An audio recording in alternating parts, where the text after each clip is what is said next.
Taong 1972, pinamunuan ng mga militar ang buong Pilipinas. Ang pagbaba ng martial law sa taong ito ay maitim na latay sa ating kasaysayan. Maraming buhay ang nawala. Ni-raid ng mga bahay, hinuli ang mga tao at ipinasara ang dyaryo at radyo. Noong panahong iyon, ipinanganak si Junjun. Anak siya ng martial law.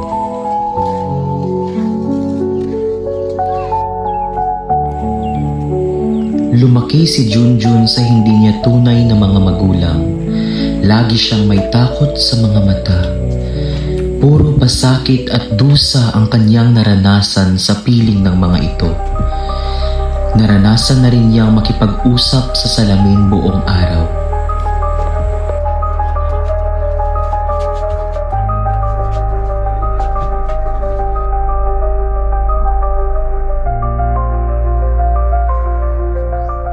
Pero sakit.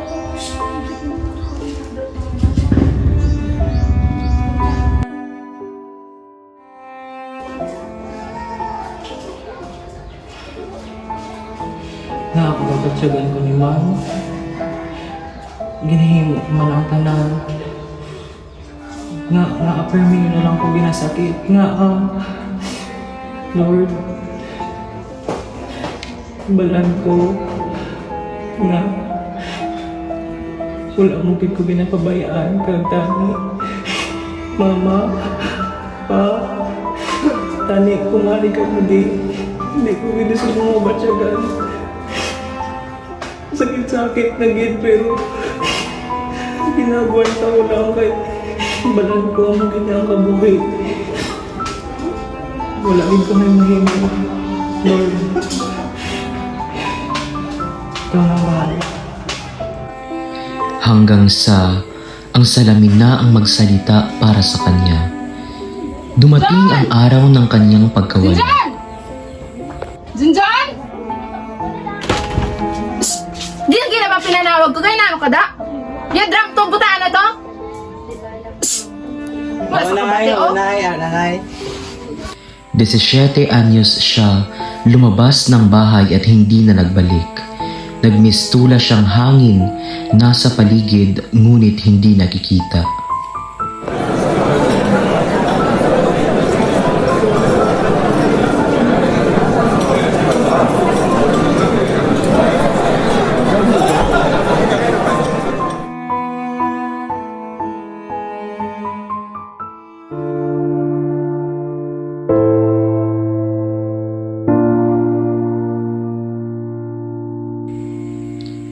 Sa kanyang pagkawala, ang una niyang pinuntahan ay si Jeannie. Si Jeannie na tagapagligtas niya sa eskwelahan. Ngayon hindi na siya nakikita. Bes! Okay. Sakit ba? Kaya ba doon nagadala? Nagidi ako sa matsyagan. Bes, di ka nagkadto ka ginabala. Nagkadto ko di. Wala ka di. Kaya ba? As in, may hambal naman ko tanay sa imo. Kaya ba? Ligad wala adlaw.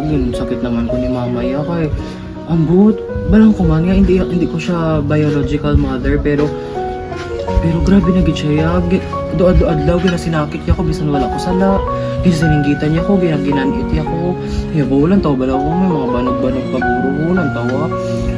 Pero bisan naman si mama palangga ko man siya gyapon kay bisan hindi ko siya bala biological mother pero kapangita siya gyapon way para makakaon kami.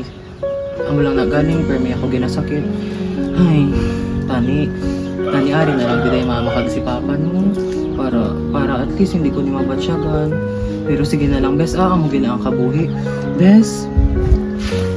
Ari pagid. Bes di ka makadto. Bes. Hala, Hindi na ko nila yung makita. Anong gakatabo man? Ano ni man? Ay. Malungkot na lumabas si Junjun mula sa bahay ni Jimmy. Habang nasa kalsaday, muling naramdaman niya ang walang kapantay na pag-iisa. Kung saan-saan nagpunta at sumiksik si Junjun.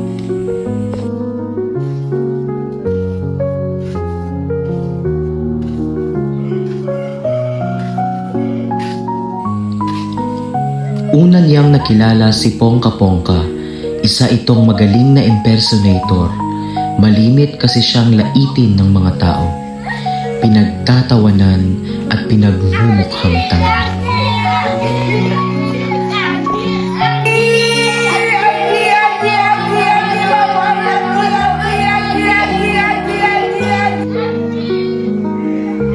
May nadasala, ay manasa, wala manasa kudos.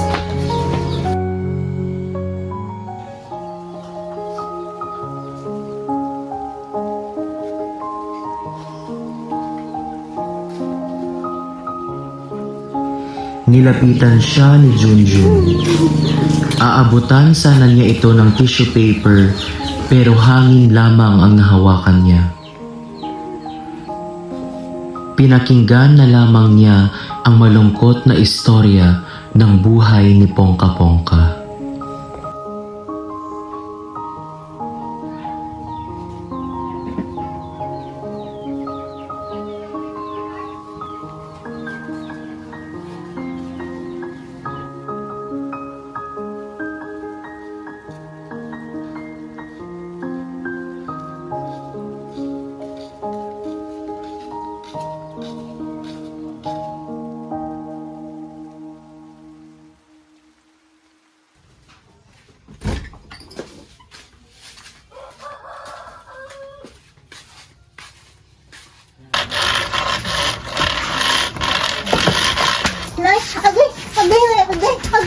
Agay na tama na nagyan.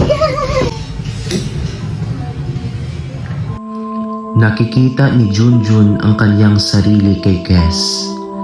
Sa kabila ng mga palo ni Pongka Pongka sa kanya ay isang inang mapagmahal. Umalis muli si Junjun. Iniwan niya ang mag-ina. Dito niya nakilala si Mitch Valdez. Isa ring magaling na impersonator at artista. Sikat dati, ngunit nalaos din. Gusto ni Junjun si Mitch dahil may sugat din ito sa boses. Siya ay nagpapatawa pero parang kapag sinundot ay mapapahagulgol. Para kay Junjun, ang mga nanonood ay isang dagat ng mga bungangang nakanganga, nilalabasan ng iba't ibang klaseng hagalpak. Dumating ang sandaling ninais ni Junjun na hanapin ang sarili niya, kung saan siya nagmula at sino ang kanyang mga tunay na magulang. Sa isang rally niya narinig at nakita ang kanyang pangalan. Nasa papel, hawak ng isang matandang babae.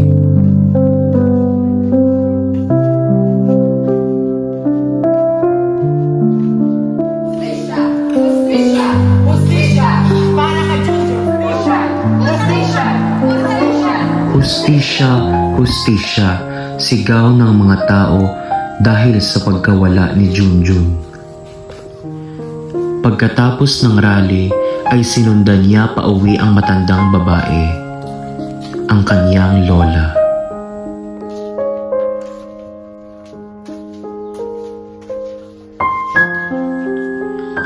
Narinig at nalaman dito ni Junjun ang tunay na pagkatao ng kanyang mga magulang, si Willie at si Ami.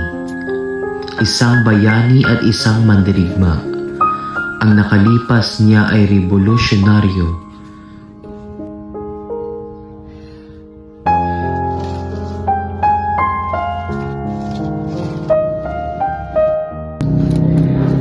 Hi, Willie. Saan gaano kapaihan matag ang hostisya. Diin na si Junjun. Nanay kung wala lang to natabo.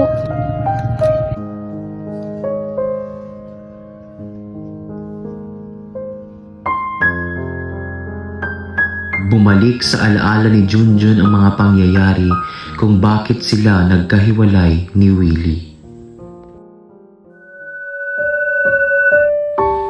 3 taon siya noon habang namamasyal sila.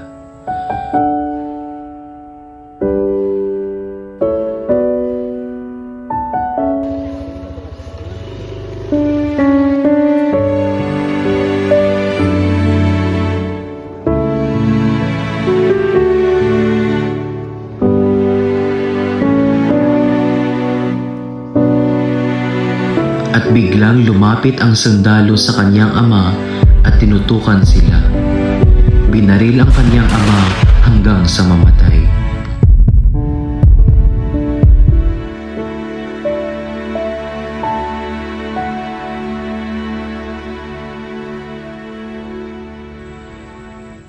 Noong nalaman niya ang lahat ng ito, agad niya pinuntahan ang kanyang ina sa isang lumang bahay sa labas ng Maynila.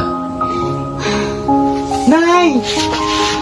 Nay, layod lang ako sa'yo. Kahit hindi siya nakikita, ay mataimtim niyang binantayan ang kanyang ina. At biglang lumusob ang mga sundalo.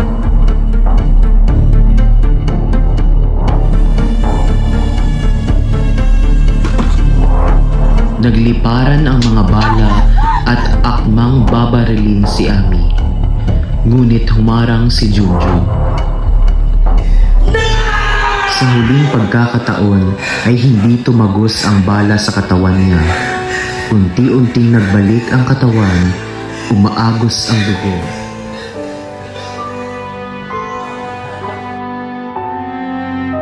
Sa wakas, nagbalik na ang nawawala.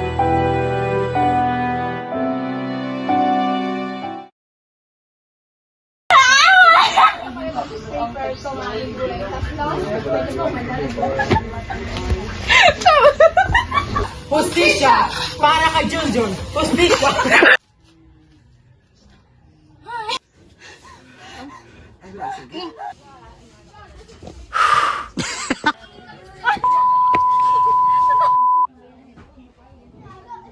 Ara na?